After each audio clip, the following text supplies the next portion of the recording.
What is going on, guys? Today I'm going to be breaking down how to actually onboard your sales reps the right way. But before I do that, I'm just going to introduce myself.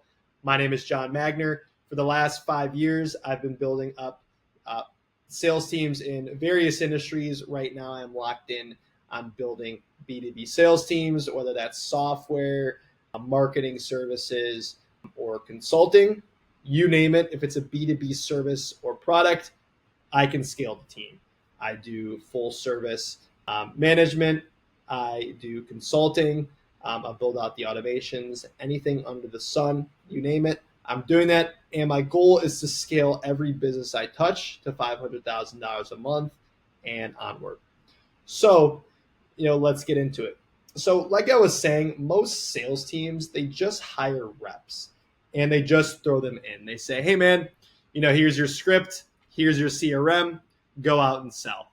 And that's typically why I see a lot of sales reps quit and why your business numbers are starting to decline, and really why you have to restart the cycle every single 90 days. Because if you want your team to perform, you don't need more talent. You actually need a system, a repeatable onboarding machine that really just takes any rep, even a complete beginner, and turns them into a trained operator extremely quick. So today, we're going to break down how to onboard sales reps the right way. So onboarding isn't orientation, it's indoctrination. You're not just teaching someone how to click buttons, you're training them how to operate inside of your systems, within your culture, your processes, and most importantly, your standards. And the goal isn't to start fast, the goal is to start right. Because if they start wrong, they can never recover. So before you get anything up and running, you need to have a proper foundation. Step number one is just getting all the admin things out of the way. The W-9, 1099, direct deposit, commission agreements, all handled through one system, and you want to use an onboarding form or an automation to collect this before day one. Number two is going to be access control.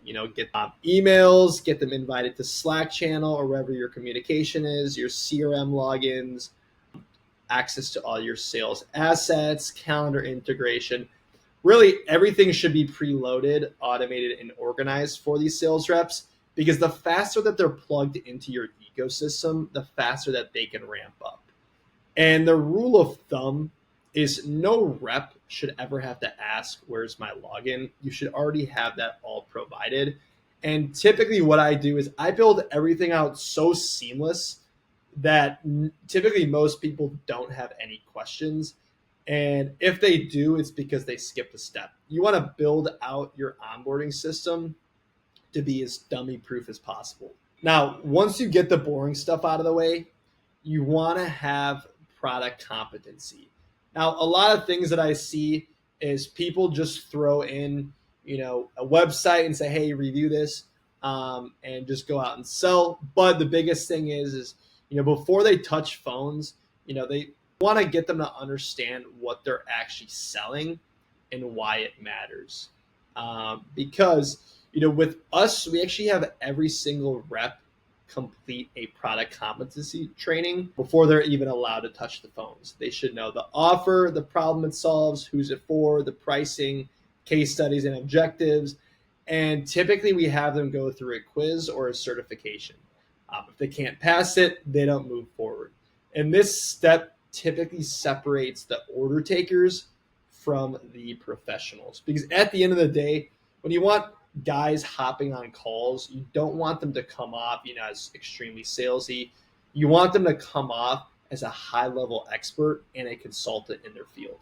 Now, step number three is going to be sales process training. Once they know the product, it's time to learn the playbook. You want to walk them through the specific sales process step by step.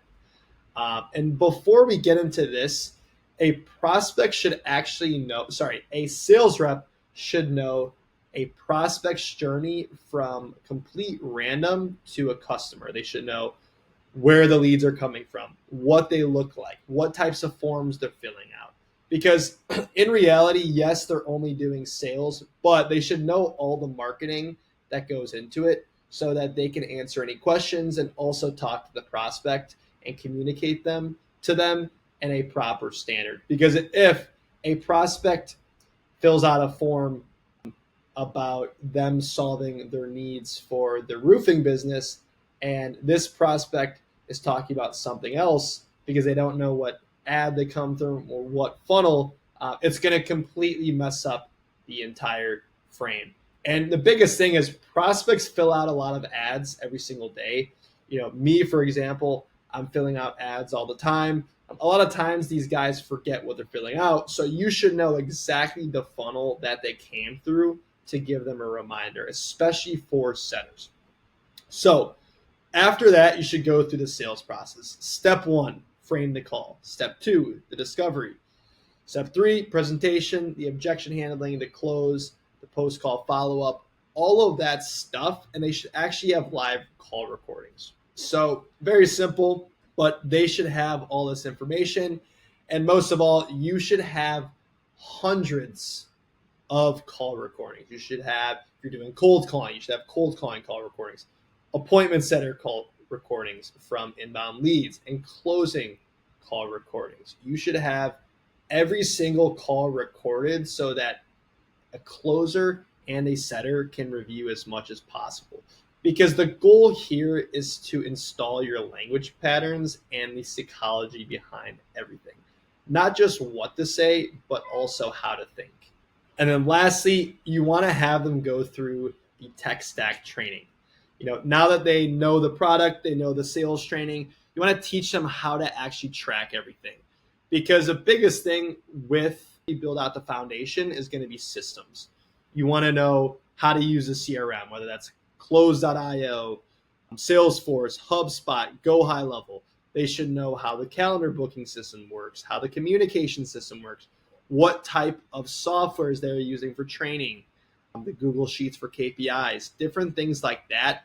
As a sales leader and a business owner, you should have tutorials, typically 3 to 5 minutes of screen sharing for every single system, boiled down so much in detail that these people don't have any questions. Because no one should feel the need to ask, how do I log a call? If you have every single rep going through onboarding and they're asking very simple questions, it's not, a problem of the reps. It's going to be a problem with your actual system, because tech should accelerate them, not confuse them. And you should have everything boiled down in your system so that they don't have any questions. And then step 5 is going to be a one-on-one coaching session. Once they've gone through the systems, they want to schedule a one-on-one with the sales manager. This isn't just a welcome call, it's a calibration session. The manager should, number 1, review their product tests, listen to the role plays, set KPIs and expectations, do actual role plays with them, and then go over a confidence check. And that's really how you build trust early and catch weak spots before they show up on the scoreboard. So the big picture is that onboarding isn't a one-time event. It's a pipeline of readiness. Every single rep who joins goes through the exact predictable journey. And you want a system extremely tight that you can onboard 5 reps in a week and never break a sweat. Because when you do it right, your reps show up confident, prepared, and aligned. And you stop losing people in week 2, and your sales culture starts running like a machine. So final thoughts, you don't want to shortcut onboarding. If you do, you're always going to be in a constant hamster wheel. You want to do it right. And if you do that right and you build out a solid system, your sales culture becomes self-sustaining. So if you like this video, like, comment, subscribe. If you want to work with me personally, DM me Scale on Instagram at John P. Mag.